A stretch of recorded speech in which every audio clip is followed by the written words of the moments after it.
우리가 30대 중반, 후반을 향해 달려가고 있는 지금, 가끔 주변 친구들 소식을 들으면 묘한 기분이 들 때가 있지 않아? 어떤 친구는 벌써 내 집 마련을 해서 자산을 불려나가고 있다고 하고, 어떤 친구는 여전히 매달 카드값에 허덕이며 다음 달 월급날만 기다리고 있고, 분명 20대 후반에 다들 비슷한 출발선에서 비슷한 연봉으로 시작했는데, 불과 5년, 10년 만에 왜 이렇게 좁히기 힘들 만큼 큰 자산 격차가 벌어지게 된 걸까? 부모님이 부자라서, 물론 그런 금수저 친구들도 있겠지. 하지만 우리가 아는 평범한 친구들 사이에서도 이 격차는 분명히 존재하잖아. 나는 오랫동안 이 질문에 대한 답을 고민해봤어. 그리고 숱한 사람들의 이야기와 우리 주변의 모습들을 지켜보며 3가지 명확한 이유를 찾아냈어. 이건 누군가를 탓하거나 비교하려는 게 아니야. 우리가 앞으로 살아갈 더 긴 날들을 위해 지금이라도 꼭 알아야 할 인생의 비밀 같은 거지. 편하게 들어봐. 내가 찾은 3가지 갈림길에 대한 이야기야. 첫 번째 갈림길, 남에게 보여주기 위한 소비 대 나를 지키는 소비. 가장 먼저 눈에 띄는 차이는 바로 소비 습관에서 오더라. 기억나? 우리가 처음 취업하고 첫 월급을 받았을 때의 그 짜릿함. 학생 때는 상상도 못했던 큰돈이 내 통장에 찍혔을 때 우리는 스스로에게 보상해주고 싶었잖아. 비싼 오마카세도 가보고 해외여행도 가고 어떤 친구는 할부로 덜컥 외제차를 뽑기도 했지. 내가 이만큼 고생해서 돈을 버는데 이 정도는 누려도 되잖아 하는 마음 나도 너무 잘 알아. 그런데 30대의 자산 격차는 바로 이 보상 심리를 어떻게 통제하느냐에서 시작되더라고. 자산을 모은 친구들의 소비에는 아주 명확한 특징이 있어. 그들은 남에게 보여주기 위한 소비를 철저하게 경계해. 인스타그램에 올리기 좋은 파인다이닝, 로고가 크게 박힌 명품 가방, 무리해서 유지하는 자동차 같은 것들 말이야. 이런 것들은 살 때는 쾌감을 주지만 돌아서면 내 자산을 갉아먹는 예쁜 독사과 같은 거거든. 예를 들어볼까? 우리 동기 중에 A와 B가 있다고 치자. 둘 다 월급은 300만 원이야. A라는 동기는 욜로를 외치며 주말마다 핫플에 가고 매일 아침 유명 프랜차이즈 커피를 마셔. 스트레스 받는데 이 정도 시발 비용은 써야지 하면서 말이야. A의 통장에는 매달 50만 원이 남을까 말까 해. 반면 B는 조금 달라. 커피는 탕비실에서 마시거나 텀블러를 들고 다니고 옷도 기본템 위주로 깔끔하게만 입어. 대신 B는 매달 150만 원을 꼬박꼬박 먼저 저축하고 투자해. 당장 1년에서 2년은 A가 훨씬 멋지고 화려하게 사는 것처럼 보여. 하지만 5년이 지나면 어떻게 될까? B에게는 종잣돈이라는 거대한 무기가 생겨. 이 종잣돈 1억 원은 나중에 집을 사거나 투자를 할 때 엄청난 지렛대 역할을 하게 되지. 반면 A는 여전히 다음 달 카드값을 걱정해야 해. 소비 습관의 진짜 무서운 점은 관성이야. 한번 높아진 씀씀이는 월급이 올라도 절대 줄어들지 않아. 연봉이 5천만 원에서 7천만 원으로 올라도 그만큼 더 비싼 차를 타고 더 비싼 밥을 먹기 때문에 남는 돈은 똑같거나 오히려 마이너스가 돼. 결국 자산을 모은 친구들은 보이는 부가 아니라 보이지 않는 부를 선택한 거야. 그들은 통장 잔고가 늘어나는 것에서 명품 백을 샀을 때보다 더 큰 도파민을 느끼는 체질로 스스로를 바꾼 거지. 지금 우리의 지출 내역을 한번 가만히 들여다보자. 이 돈들이 정말 나의 행복과 미래를 위해 쓰이고 있는지 아니면 그저 남들에게 뒤처지지 않아 보이려고 쓰이고 있는지 말이야.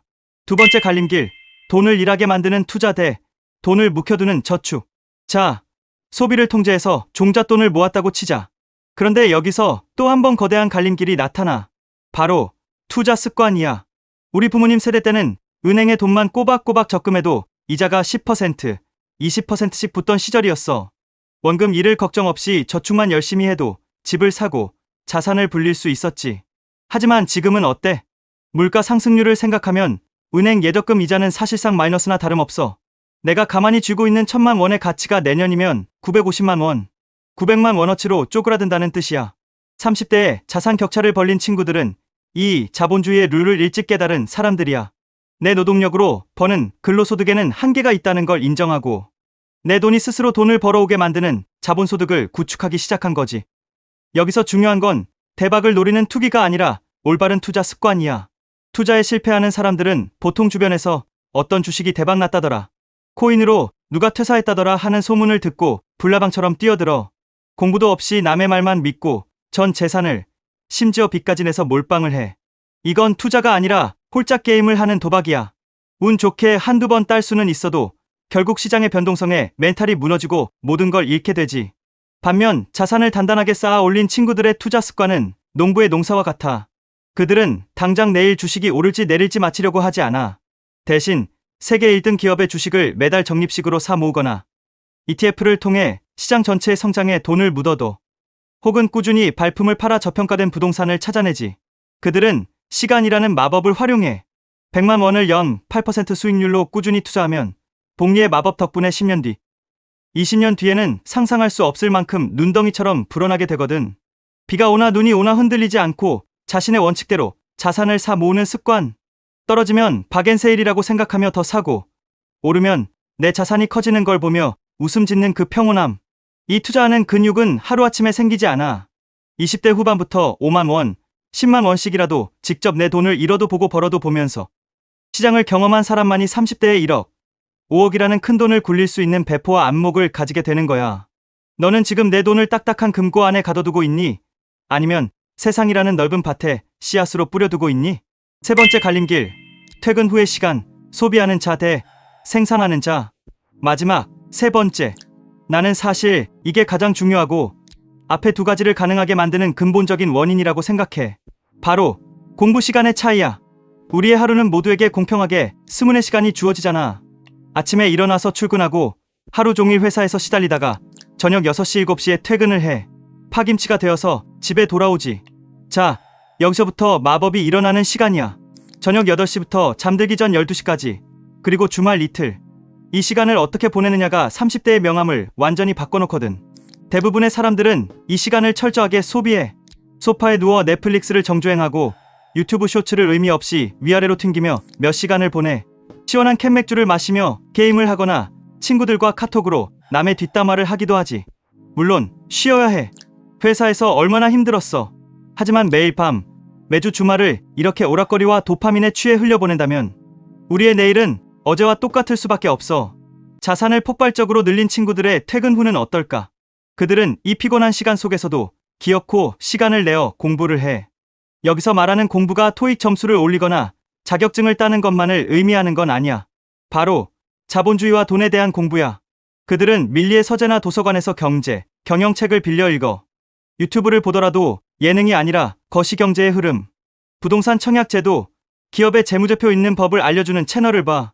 주말이면 관심 있는 아파트 단지에 직접 임장을 가보거나 경제기사를 스크랩하며 세상이 어떻게 돌아가는지 맥락을 파악하려고 노력해. 하루에 단 1시간, 고작 1시간의 차이일 뿐이야. 하지만 1년이 지나면 365시간이고 5년이 지나면 1800시간이 넘어. 경제신문을 꾸준히 읽은 사람과 예능만 본 사람의 5년 뒤 대화는 차원이 다를 수밖에 없어. 금리가 오른다고 할 때 한 명은 대출 이자 많이 나가겠네 짜증나 하고 끝내지만, 공부한 사람은 금리가 오르면 자산시장은 단기적으로 위축되겠지만 예금 금리도 오르니 현금을 확보해뒀다가 우량 자산이 싸졌을 때 주워 담아야겠다라고 전략을 세워. 결국 아는 만큼 보인다는 말은 자산시장에서 절대적인 진리야. 공부하지 않으면 누군가에게 사기를 당하거나 엉뚱한 곳에 투자해서 피 같은 돈을 날리게 돼. 자산을 불려나간 친구들은 누가 떠먹여주는 정보가 아니라 스스로의 통찰력으로 기회를 알아보는 눈을 가진 거야. 그 눈은 오직 엉덩이를 붙이고 앉아 고민하고 공부한 절대적인 시간에서만 만들어지거든. 결론, 우리의 시계는 아직 멈추지 않았다. 내 이야기가 너무 무겁거나 잔소리처럼 들리진 않았으면 좋겠어. 소비 습관, 투자 습관, 공부 시간. 이 세 가지가 결합되면 정말 무서운 시너지가 나. 공부를 하니까 돈의 가치를 알게 되고 돈의 가치를 아니까 허튼 곳에 돈을 쓰지 않게 되며 그렇게 모인 종잣돈을 올바른 곳에 배치하여 불려나가는 선순환. 이 토미바퀴가 5년, 10년 굴러가면서 30대 중반에 이르러서는 도저히 따라잡을 수 없는 자산의 격차로 눈앞에 나타나는 거지. 어쩌면 내 말을 들으면서 나는 너무 늦었나? 지금까지 번 돈 다 쓰고 저축도 못했는데 라며 한숨을 쉬고 있을지도 모르겠다. 하지만 내가 진짜 해주고 싶은 말은 이거야. 절대 늦지 않았어. 우리가 앞으로 일하고 돈을 벌 날들이 지금까지 일해온 날들보다 훨씬 길잖아. 100세 시대라고들 하는데 30대면 이제 겨우 인생의 3분의 1 지점을 지났을 뿐이야. 마라톤으로 치면 이제 막 10km 지점을 통과하며 숨을 고르고 있는 거라고. 오늘 당장 우리가 할 수 있는 것부터 시작해보자. 내일 출근길에 마시는 5,000원짜리 커피 한 잔을 참아보는 것. 퇴근하고 침대에 누워 유튜브 쇼츠를 켜는 대신 미뤄뒀던 경제책을 10페이지라도 펼쳐보는 것. 내 월급이 들어오고 나가는 흐름을 가계부 앱으로 한번 점검해보는 것. 이 작고 사소한 변화의 점들이 모여서 1년 뒤, 3년 뒤, 5년 뒤 우리의 40대를 완전히 다른 풍경으로 만들어 줄 거라고 나는 확신해. 비가 오고 바람이 불어도 단단하게 뿌리 내린 나무는 쓰러지지 않잖아.